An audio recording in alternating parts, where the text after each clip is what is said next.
Olá, tudo bem? Estamos aqui animados. Hoje nesse canal nós vamos falar de um assunto muito legal.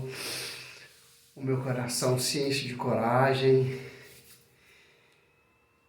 e está muito cheio de amor. É uma emoção, uma energia muito legal e vou trazer para vocês o tema Deus. Por que será que eu gosto tanto de falar de Deus, hein? Você sabe que eu sou filósofo, eu sou estudante de filosofia. Eu serei um eterno aprendiz da filosofia. E então eu gosto de falar de Deus, das pessoas. Mas tem um motivo que me leva a falar de Deus. Eu já fui católico e fui catequista. Eu fui catequista de uma turma de 6 anos. Me parece, não lembro muito bem, porque já faz muito tempo. Na Igreja Católica, a turma de 6 anos, os meninos de 6 anos, eles estão chegando na catequese pela primeira vez. É a primeira turma. Não sei se é 6 anos, hoje eu não sou mais católico, né? Faz muito tempo. Então, eu não sei se as crianças hoje na Igreja Católica, elas chegam no catolicismo, na catequese, com 6 anos. Eu tinha uma turma muito legal, uma turma muito cheia, num ambiente extremamente carente. Era num bairro muito pobre. Então, a gente tinha crianças extremamente carentes, não só economicamente, culturalmente, mas também em matéria de religião, eles eram bastante carentes. E eu falo de Deus por isso, porque uma vez na turma de catequese, eu estava ali me movimentando com as crianças, e aí o catequista fala com as crianças: vocês foram na igreja essa semana, vocês vão à igreja essa semana, e incentiva as crianças a ir à igreja. Então, uma criança falou comigo assim: eu quero ver Deus. Amanhã eu vou à igreja porque eu quero ver Deus. Aí eu falei: ótimo, vai, eu também vou estar lá. E aí depois você me conta como foi. Então na próxima sessão de catequese, não sei se a gente fala aula, já não lembro muito bem, essa criança veio e falou comigo assim: eu fui à igreja, mas eu não vi Deus. O que aconteceu? Onde Deus estava? E aí eu dei um abraço nele e falei assim: você viu meu abraço? Ele falou: não, eu não vi. Aí eu falei: você sentiu o meu abraço? E ele disse: senti. Aí eu disse para ele: então, a próxima vez que você for à igreja, você não vai ver Deus. Você vai sentir a presença de Deus. E aí eu já não lembro mais o que aconteceu, mas essa criança ela ficou o tempo todo comigo nessa turma, até a finalização da turma. Me parece que eram 6 meses.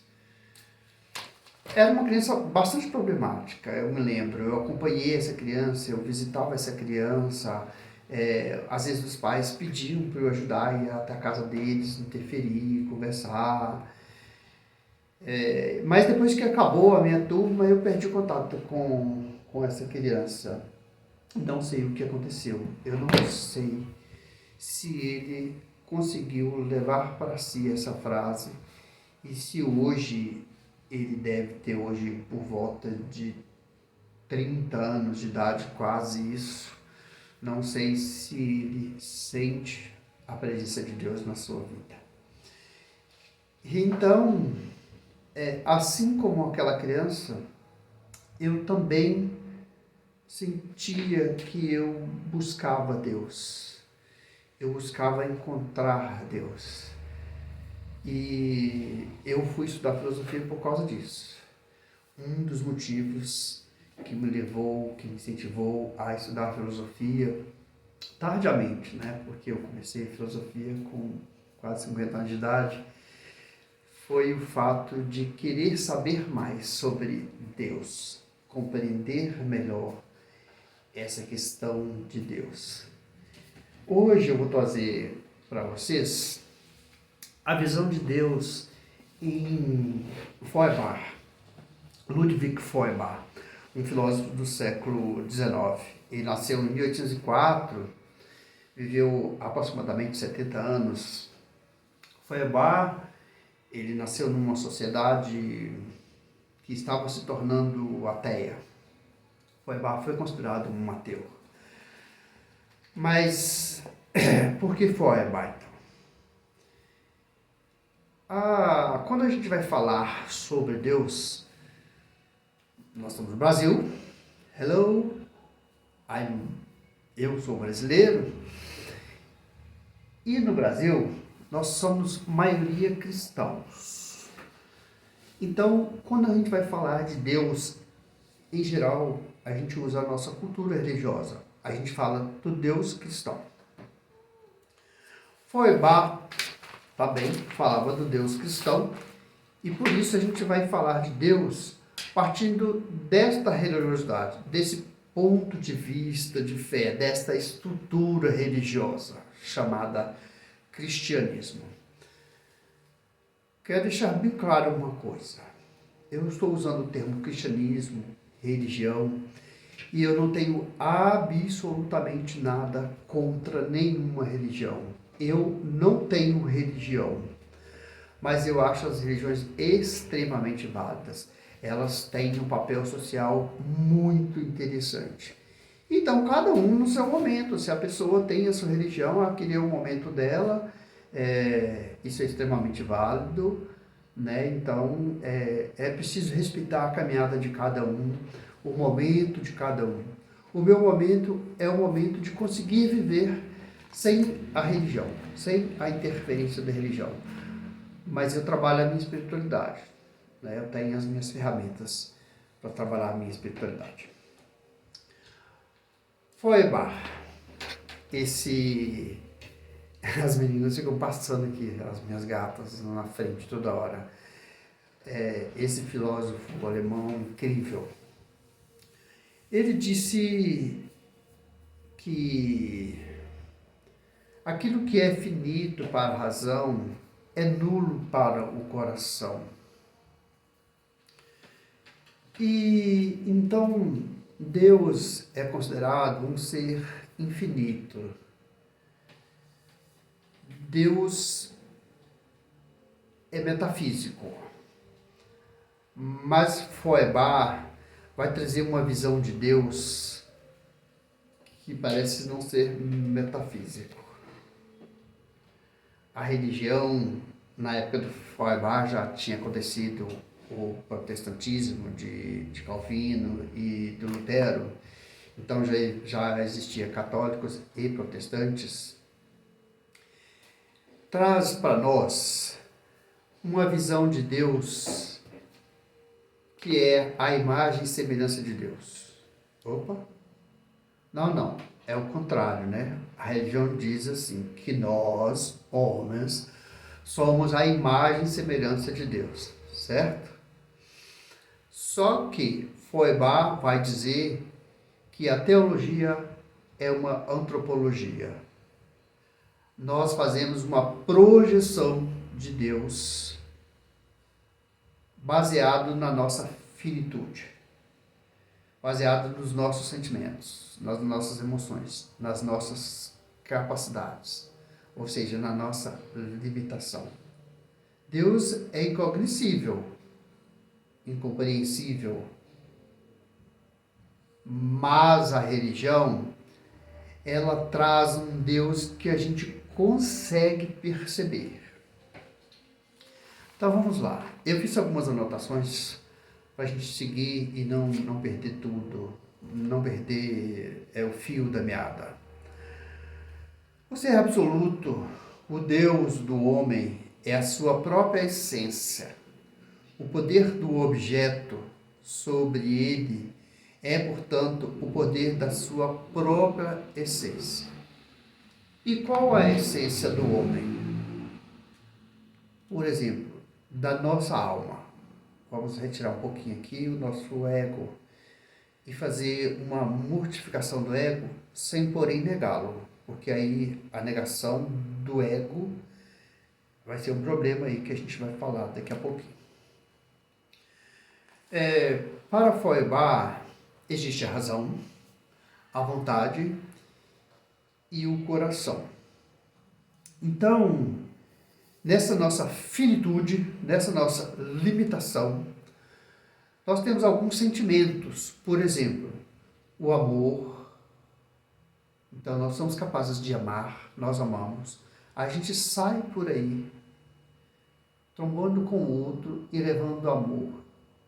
Nós somos capazes de ser caridosos, nós somos capazes de ser alegres, nós somos capazes de ser bondosos, nós somos bondosos. E tantas outras emoções e sentimentos positivos. No entanto, o sentimento ele é o órgão da divindade. Se o sentimento ele é o órgão da divindade, a nossa vontade humana leva o nosso coração a ter sentimentos que são considerados divinos. E aí você começou a notar que há essa junção aí do homem e Deus. Mas Deus, ele só pode ser conhecido por si mesmo. No entanto, o cristianismo, seja ele protestante ou católico, ele parte do antropomorfismo para projetar Deus. Vou falar de uma vez. Esta é uma ótima invenção de Deus. Porém, isso vai gerar algumas complicações que a gente vai pensar, né? Nós estamos aqui pensando. Bem, o nosso sentimento, ele exige coragem. Então, o nosso sentimento ele é gerido pelo coração. É o seu coração que ama. Você é o amor. Mas Deus é o máximo no amor. Deus é o amor que você deseja ser.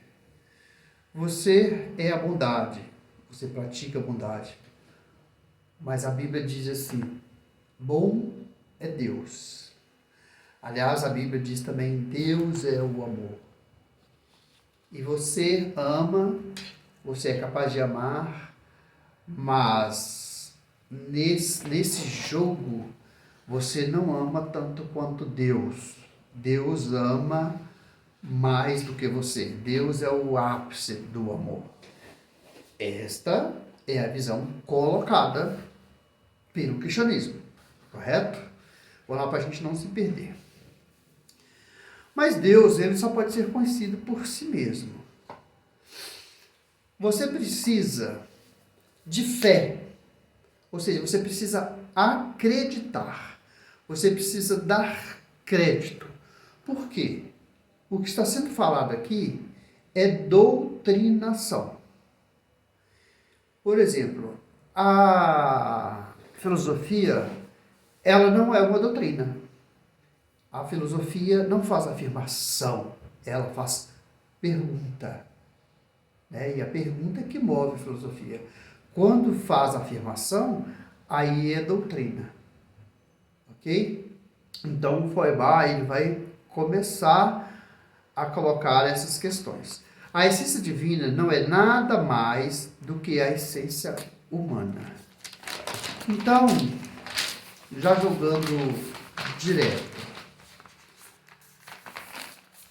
a Bíblia diz: façamos o homem à sua imagem e semelhança. Lá em 1 de Gênesis, versículo 26. Façamos o homem. Não foi Deus que fez o homem. Foi Deus e, porque veio no plural, façamos a nossa imagem e semelhança. Mas o que se percebe na religião é que a teologia é a antropologia.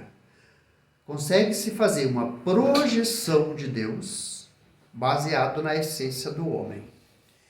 E a religião, com o passar do tempo, começa a diminuir o homem para elevar Deus. Então tem, por exemplo, Santo Agostinho. Santo Agostinho é uma filosofia do eu e é uma filosofia da negação do eu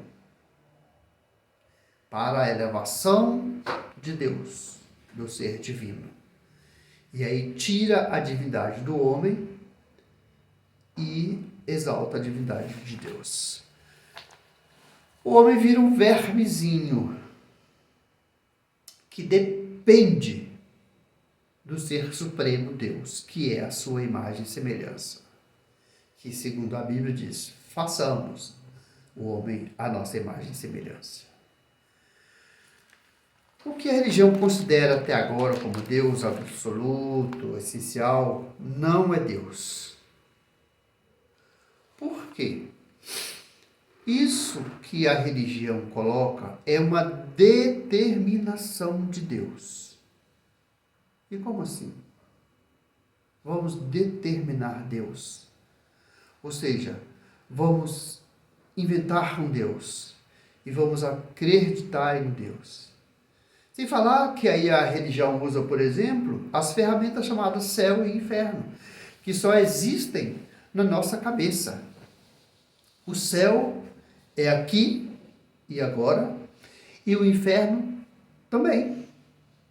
Então, por exemplo, um protestante, um católico, quando ele fazem a passagem, vamos dizer assim, ele morre, ele acha que se ele foi bom, ele vai para o céu, ou se ele foi uma pessoa ruim, ele vai para o inferno. Só que não. O céu e o inferno, para onde essa pessoa vai, é o céu e o inferno da sua cabeça. Porque céu e inferno não são lugares. A teologia, pelo menos a teologia católica, porque eu não conheço a teologia protestante, eu sei que era um tanto mais falha, vamos dizer assim. Conheço algumas coisas e o que eu vi eu não gostei nada. Mas a teologia católica é uma teologia mais fundamentada, a Igreja Católica é uma escola de teologia muito antiga, então é uma teologia mais fundamentada. A teologia ela vai trazer essas questões de Deus e essa diminuição do homem, essa negação do homem, como fez, por exemplo, Santo Agostinho, ela é feita para elevar Deus. E essa questão, por exemplo, do céu e do inferno, a própria teologia, e eu estou dizendo isso porque eu fiz um curso dentro da escola de filosofia da Igreja Católica, uma escola aqui em Belo Horizonte, e foi lá que me falaram isso, foi lá que eu estudei isso. Essas questões, por exemplo, de céu e inferno. O céu e o inferno não são lugares. O que é o céu e o inferno, então? Céu e inferno são estados de espírito. É um estado de consciência, é um estado de energia. Por exemplo, se você é uma pessoa que pratica as polaridades positivas, ou seja, o amor, a bondade, a caridade e etc, etc, você é uma pessoa que está gerando um estado de comunhão com Deus. Isso é estar vivendo o céu. E o contrário disso é viver o inferno.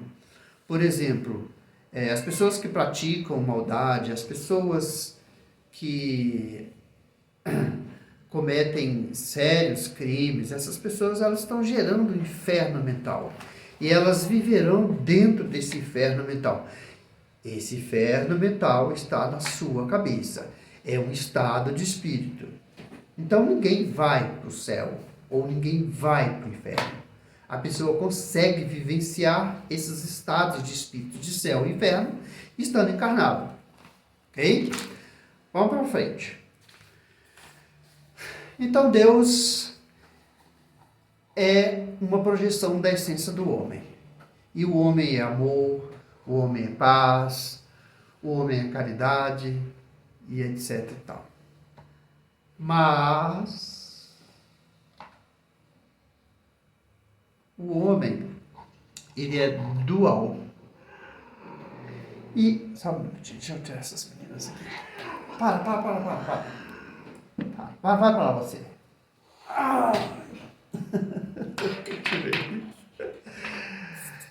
Elas ficam disputando lugar, é sempre assim. Então o homem ele é dual. E aí começa a complicação. Porque sim, é amor, é bondade, é caridade, mas o homem, sendo dual, é também tudo o oposto. Ou seja, nós somos sombra e luz. E não podemos negar isso. Nós somos sim o amor, mas quantos não odeiam? Nós somos sim a bondade, mas quantos são maus? Quantos exemplos de coisas negativas existem por aí? Por exemplo, para quem tem televisão em casa, para quem vê noticiário, só chega as coisas ruins praticadas por nós, seres humanos, na nossa condição humana, na nossa condição de terceira dimensão. E acontece que o homem, ele foi praticando ao longo da história muitas coisas ruins. Por exemplo, quando aconteceu a peste negra na Europa, que me parece que 30% da população passou dessa dimensão para outra, ou seja, foi-se, né?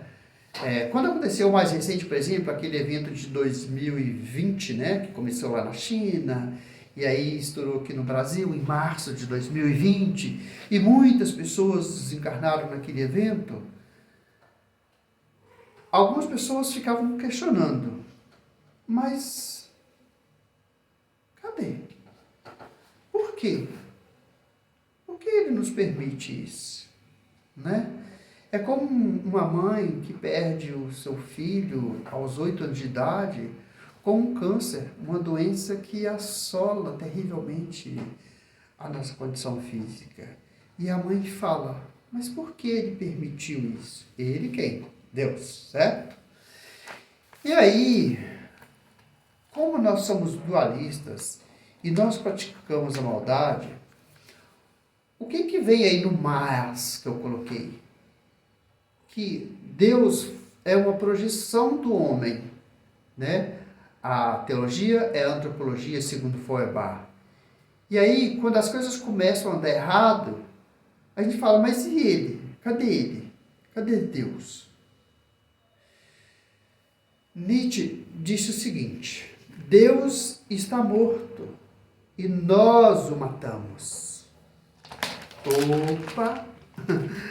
Quase derrubaram o negócio aqui. Por quê? Nietzsche é um filósofo do século XIX. Então, no século XIX, chegou-se a esse ponto. Só que quando Nietzsche diz Deus está morto e nós o matamos, isso é metafísico. Quer dizer, isso é uma doutrinação metafísica, assim como eu disse que Deus ele é metafísico justamente porque ele é incognoscível. E Deus, somente Deus conhece a si mesmo, porque como a gente vai conhecer Deus, sendo que quando a gente percebe que Deus é só uma projeção nossa e não o contrário, você fala, não, então o que nos acontece aqui, tudo que está nos acontecendo não tem uma relação com Deus. E o questionamento que se faz, por exemplo, na hora do sofrimento é, tá, mas então não tem uma relação com Deus, porque senão ele interferia. no meu sofrimento. Aliás, falando em sofrimento, a religião cristã acha que o sofrimento é uma ferramenta de aproximação a Deus, né?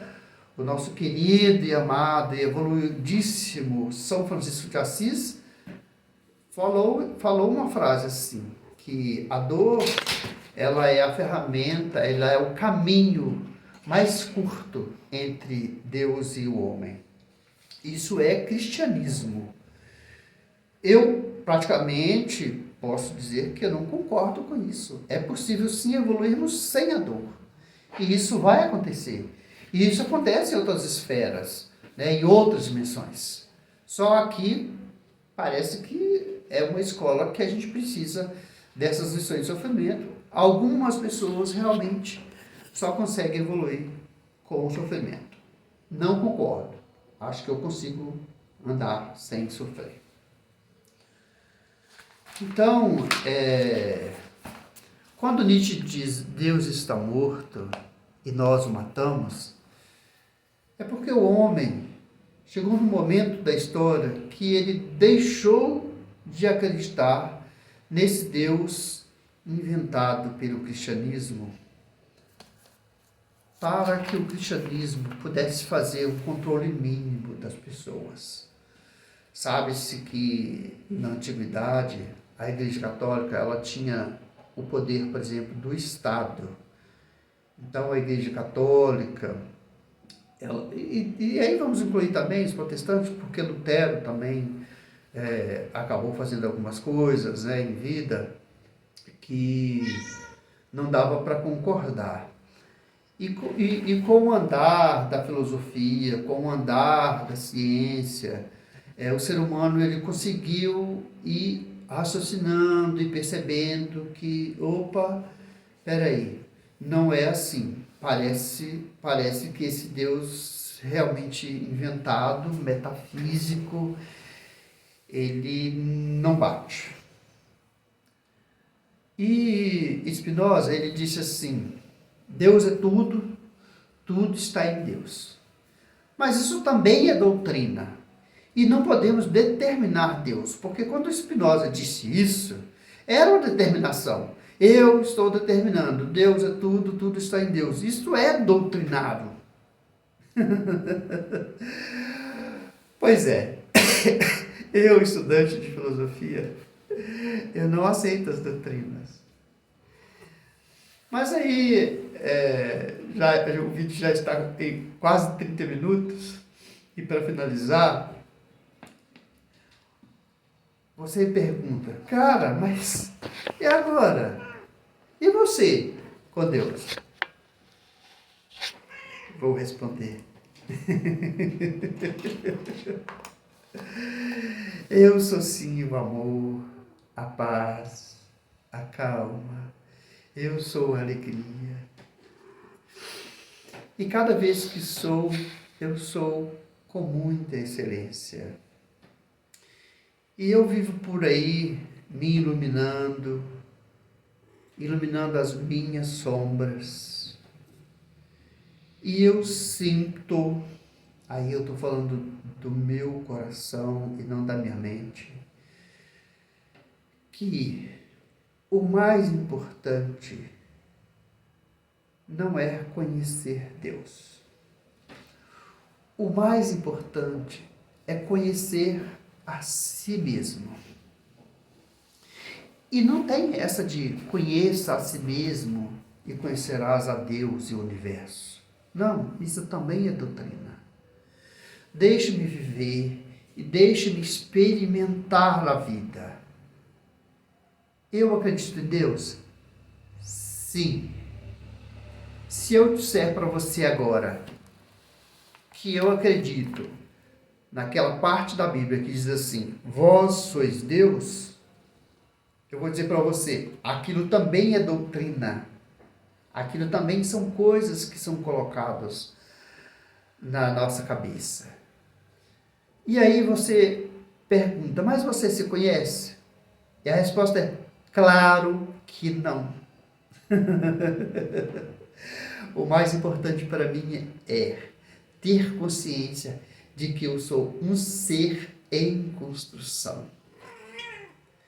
Um ser que pratica, um ser que tem consciência, um ser que experimenta.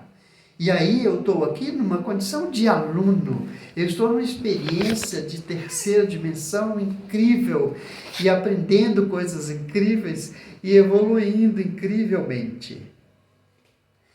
Eu e Deus, sim, talvez. E por que eu falo sim, talvez? Porque o meu coração diz, Deus existe. Deus habita em você. Como? Não sei te explicar, mas eu sinto. Eu posso te dizer que existe no meu coração um Deus que eu compreendo. E se eu colocar esse Deus para fora, eu estou determinando esse Deus. Eu estou gerando doutrinação. Não estou te enganando. Por quê? O que eu sinto, o que é a minha consciência, é importante para mim, mas eu não sou o seu guru. E eu não quero colocar coisas na sua cabeça. O que eu posso dizer é, experimente a vida. Veja o que é bom, o que é ruim para você. E deixe o seu coração e a sua consciência determinar o seu caminhar. Vamos chamar isso de Deus, então? Bem, se você aceita, negócio fechado. Foi ótimo estar aqui com você um pouquinho. Eu te amo. É por isso que eu estou aqui. Eu tenho muita dificuldade em fazer vídeos, mas aceitei essa missão. E é muito difícil de falar de Deus. Muito provavelmente, mais para frente eu voltarei a falar de Deus e falar na visão de outros filósofos, para a gente amadurecer juntos, para a gente pensar juntos. Aceito os seus comentários.